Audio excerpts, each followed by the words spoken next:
Hello and welcome to week 12 in Introduction to Sociology, and we're going into one of my juicy topics. I really like lecturing and getting discussions going. I wish there was a lot more that we could do with this particular topic, but here we're going to talk about the economy and the changing workplace. So we'll start off with a discussion about economics. Now, I'm not an economist. I have taken classes in economics. I've had a lot of dealings with economics and whatnot, and I really like economics as a topic to study. And I really, for the sake of this particular chapter, I want to make the distinction between government and economics. Now, government is the way in which decisions are made, and that's one thing. Now, economics describes the ways in which people interact with each other in the exchange of goods and services. Now, the government obviously has a role in many places in terms of managing or not managing. And one of the biggest issues that we have, the biggest topics of discussion, is to what degree should the government be a part of economics? Now, what we often see, however, is a misuse of terms when we're describing governments, let's say, and their economics. So if we look at many of the places in the world that have totalitarian governments, meaning one rule, their word, almost like royalty, right? A totalitarian government, there's a very small group, if not just one individual, a dictator of some kind, that makes the laws as they are, and then they call their economy socialism. That's a different manifestation of socialism, of socialist economics, as we might see in a prosperous country like Canada, where it's very socialized, but yet they have democratically elected officials. Now, so we want to make sure that we, even though they're connected, we want to make sure that we separate them when we're studying them. Then we can look at how they interact with each other. In the U.S., we have this very sort of myopic way of viewing these as things that are the same.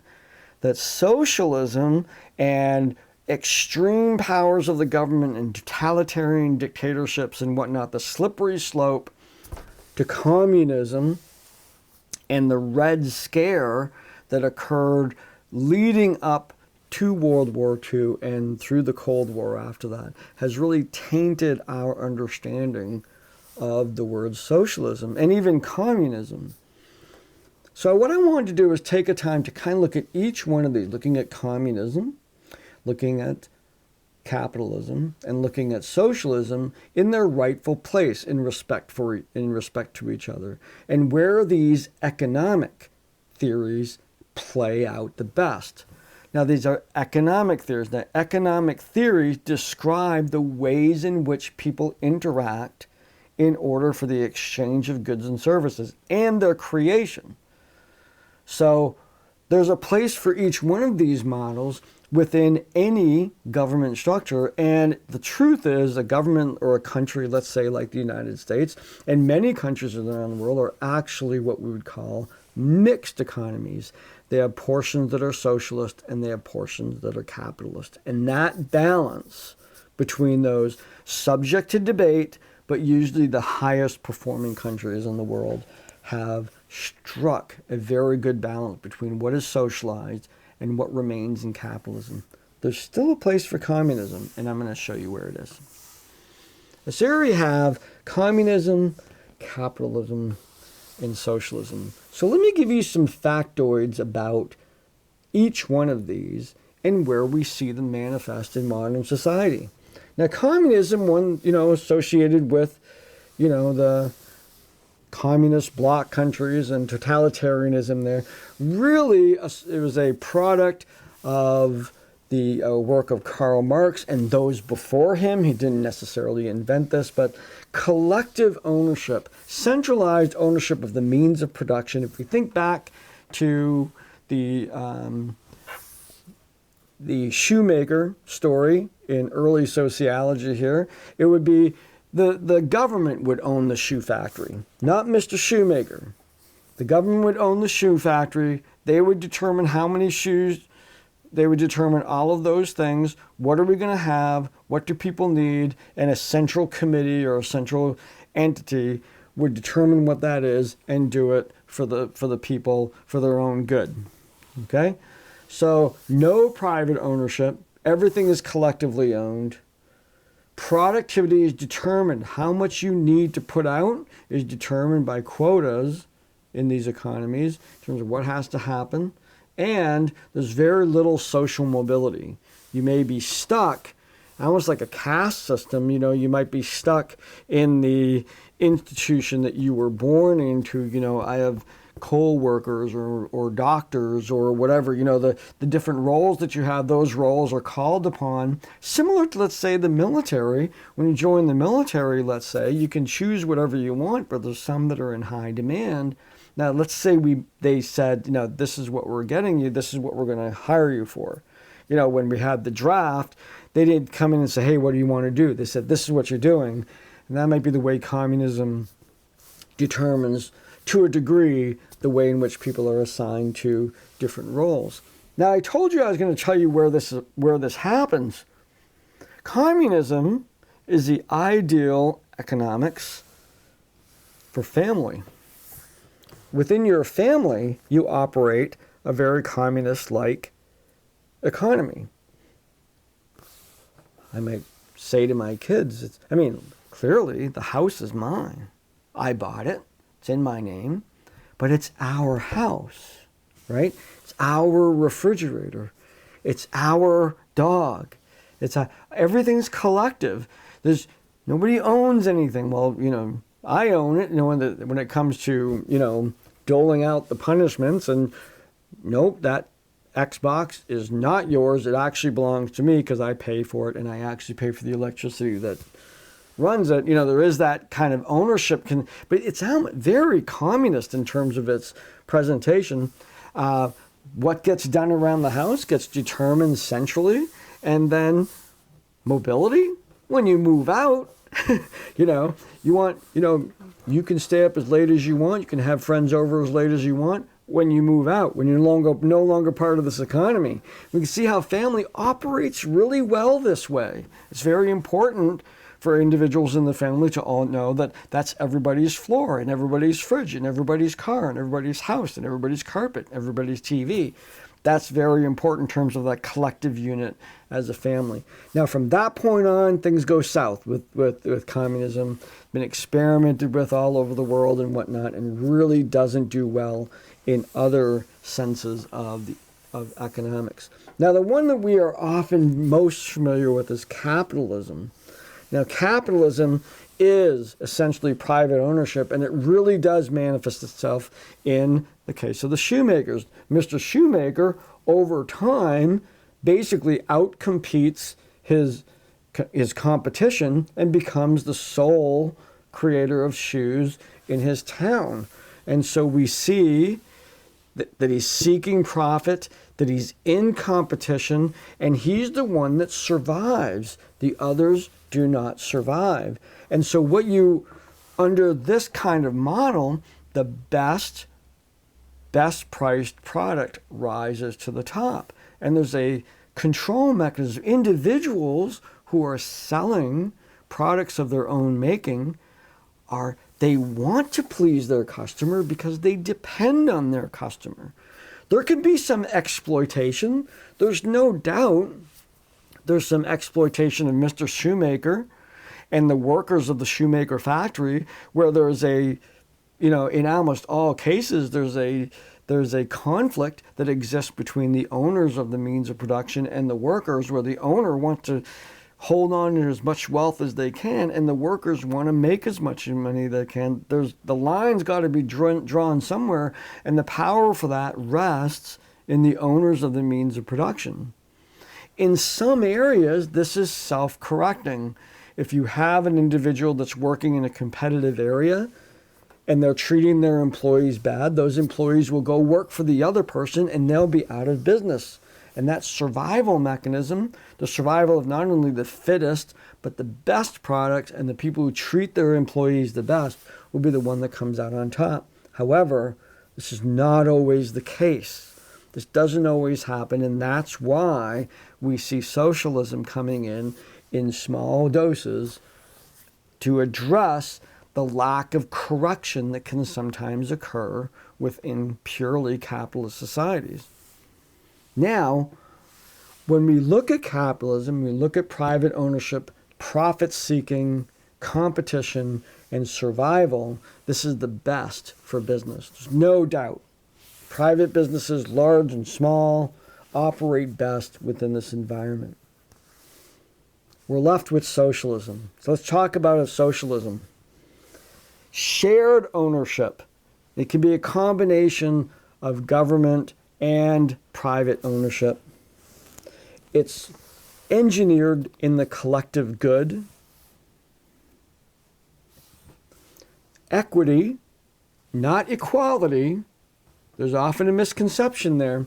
Equity, meaning equal access. What you do when you get there is up to you, but equal access to opportunity is a goal of socialism. And identifying all the things that we should have, the things that not all the things we should have, things we all should have. Okay? Now, I want to point out some of the things that we all have. We were in the wealthiest, like by so far, it's not even countable, in the wealthiest nation in the world. So we have lots of things that are collectively paid for that we enjoy, everybody enjoys, whether they paid taxes or not. And yet we value those things so much that it doesn't matter. We make sure everybody has them. We make sure everybody has public roads. The collective good invested in public roads and public maintenance of those roads, because it helps everybody. People being able to move goods and services from place to place on well-maintained roads is a good investment of public dollars. So is public school. Like it or not, it's better to have a literate, read, somewhat educated population than otherwise. It's good to have public recreation. It's good to have public safety. It's good to have all of these things. And we think they are things that we want to make available for almost everybody. Not everybody should have an Apple iPhone, though. That's capitalism. And certainly I don't want there to be just one company that makes cell phones, because it would probably be Samsung. No, I'd rather have an Apple. I'm glad I had that choice. So it's not communism. Capitalism rules there. Not everybody should have an iPhone. But maybe everybody should have access to internet. Maybe that's one of the things that we shouldn't have to pay for individually. We should collectively pay for that. And then business, just like the interstate, was created as a way of moving goods and services. We would have a public internet, which is the moving of goods and services in the digital realm, and maybe that should be equally and freely accessible in the same way that we all collectively pay for the roads. And the other one that I have a little chip on my shoulder on is healthcare. And that's my personal little thing, that I think it's one of those things that we should all have. Healthcare should be socialized. Not that we should have all the doctors working as employees of the government. That's not it. I'd like a system more like France, where private practitioners, but there's only one insurance company, and it's the government. We already have it. We have Medicaid and Medicare, the largest providers of healthcare insurance in the country, that are run fairly well, if not better than most of the private companies. And when you have something like healthcare, and let's go back to our graphic here, healthcare being privately owned, profit-seeking, competition, and survival best is not for the greater good. It is not going to be for the greater good.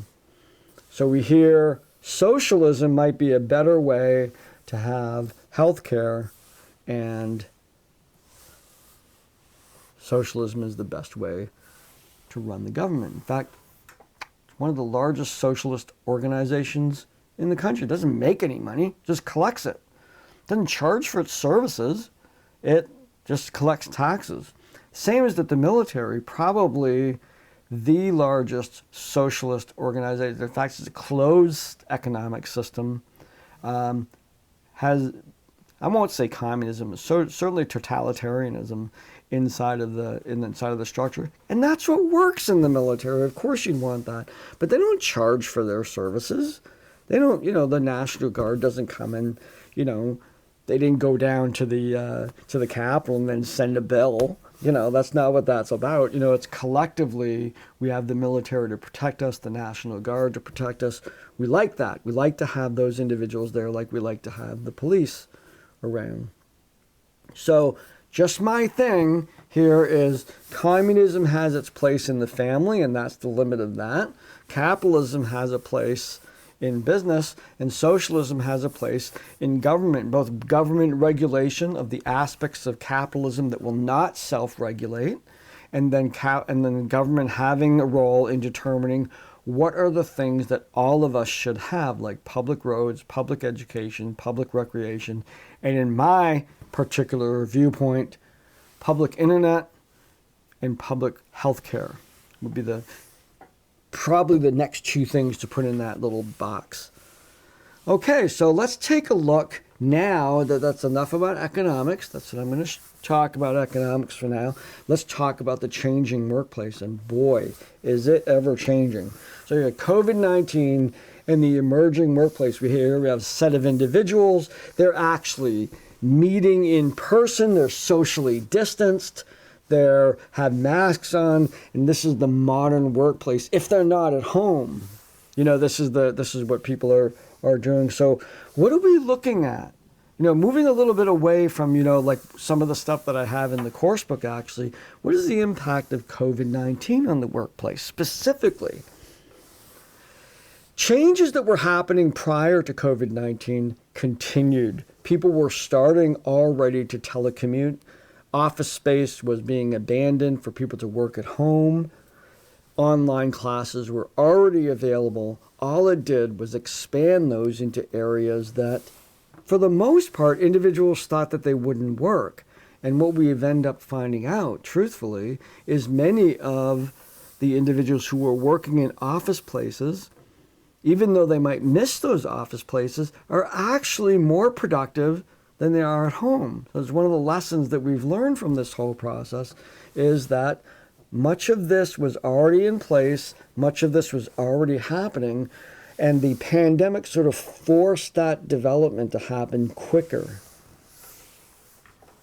We are developing a post-pandemic perspective that life will be different after this, that there will be no necessarily returning to the way things used to be. It just simply will not happen. People are going to be shopping less. They're still going to want takeout from their favorite restaurant. Some people are still going to be wearing masks for decades from this point on. There's going to be individuals that have been sent home that never go back to work, never go back to the workplace. They just continue to work at home. That becomes an option. Now that it's been shown to happen, I do not believe that business will return to normal again. The bottom line, I keep imagining that there are CFOs out here. Let's just take a look at that image. You see the desks and the lighting and the heat of that building, and we sent them all home, and they were just as productive, if not more productive. Why are we paying for this building? The CFO's got to be, why are we going to pay for this building when we can just have everybody at home and they work from there and we get it done? Not every industry, obviously, but lots of industries. So I imagine there's going to be sort of a building crisis that's going to happen. What do we do with all these empty buildings, that people are going to be, moving out of, and as they start to telecommute in a grand scale like we are doing. They just stay there, just stay telecommuting. That will be the new normal. People like it. I have several colleagues who, they enjoy this. I miss teaching in the classroom, but the convenience of not having to get into my car and drive someplace, that I have a very large fridge to raid as opposed to a little fridge. I have my own space, all of these things. This is not I'm extremely fortunate that I'm still able to work what I do, and not really much has changed, and I can do my work relatively effectively. For many people, they like this. They want to keep doing this. The idea of having to go back to the office again is not as compelling as we might thought. And these are the lessons that we've learned. We've learned them about business, we've learned them about our jobs, but I want to end this lecture with sort of what else have we learned? We've learned about some things and why they're important. And I think that for those who have had the ability to reflect upon what has happened to us in this last year, is that balance between work and home, the importance of family, friends, and community, which has long been shown as the single most important predicting factor for happiness after we're done working, is family, friends, and connection to community. Those things have been taken away in some degree. We find creative ways to make that connection again, but by getting taken away, we realize how important they are.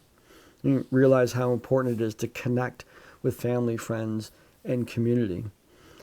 Locally, maybe I don't need my job for that. Maybe things are very different in the way we prioritize, the way we use our time. That we can be at home taking care of our pets. We don't want to leave them home alone. We can be more involved in our kids' school. We can be more involved in our community. We can get to know our neighbors a little bit more, all of those things.